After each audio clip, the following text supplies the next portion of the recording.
अच्छा देखो, सबसे पहले मेथड्स ऑफ रिसर्च था।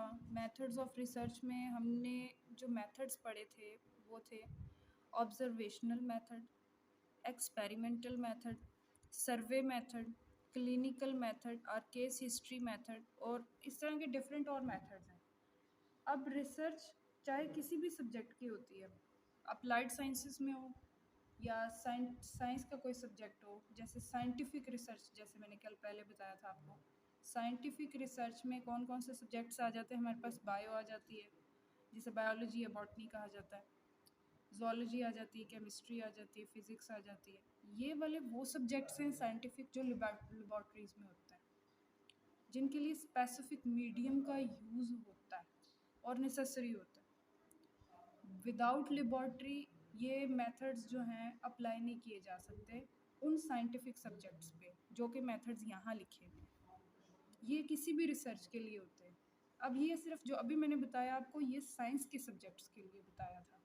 अच्छा, अब दूसरे सब्जेक्ट्स पे आ जाते हैं। वो कौन से सब्जेक्ट्स होते हैं? वो अप्लाइड साइंसेस के सब्जेक्ट्स होते हैं, जिनको अप्लाइड साइंसेस बोला जाता है। वो अप्लाइड क्यों होती हैं? क्योंकि उन साइंसेस की जो स्टडी हम करते हैं, उनकी साथ ही एप्लीकेशंस भी मौजूद होती हैं।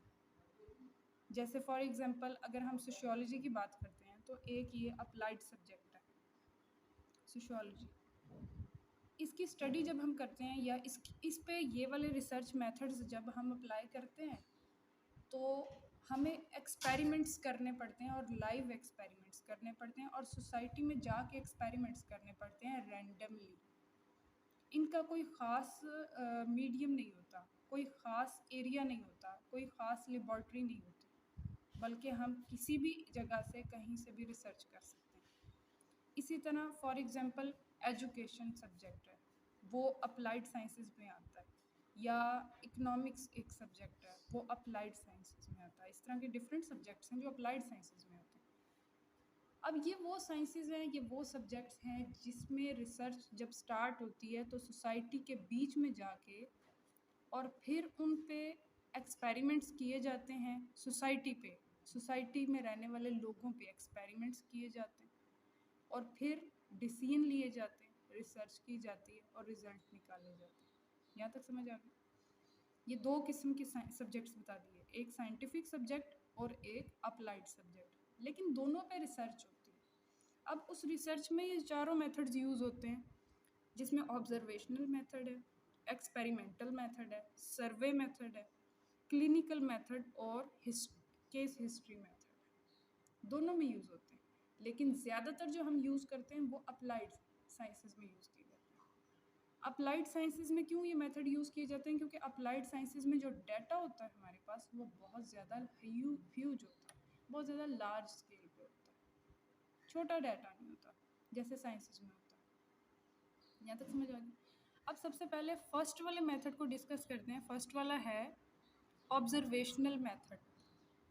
ऑब्जर्वेशनल मेथड में ये रिसर्च, किसी भी रिसर्च का सबसे पहला स्टेप होता है, इनिशियल स्टेप होता है ऑब्जर्वेशनल। जैसे मैंने आपको पहले भी बताया कि जब कोई टीचर किसी नए इंस्टीट्यूट में जाती है या किसी नए स्कूल में जाती है पढ़ाने के लिए, या कोई स्टूडेंट है और वो किसी नए स्कूल में एडमिशन लेगा, तो वो क्या करता है? सबसे पहले एडजस्ट नहीं हो पाता, एडजस्ट होने की कोशिश करता है, लोगों को परखता है, लोगों को ऑब्ज़र्व करता है, अपनी दिमाग की सलाहियत से, अपनी कैपेबिलिटीज़ के थ्रू वो लोगों को ऑब्ज़र्व करने की कोशिश करता है।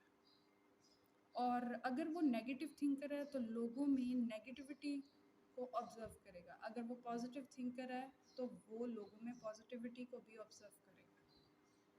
समझ आ गई मेरी बात? इसको कहते हैं ऑब्जर्वेशनल मेथड।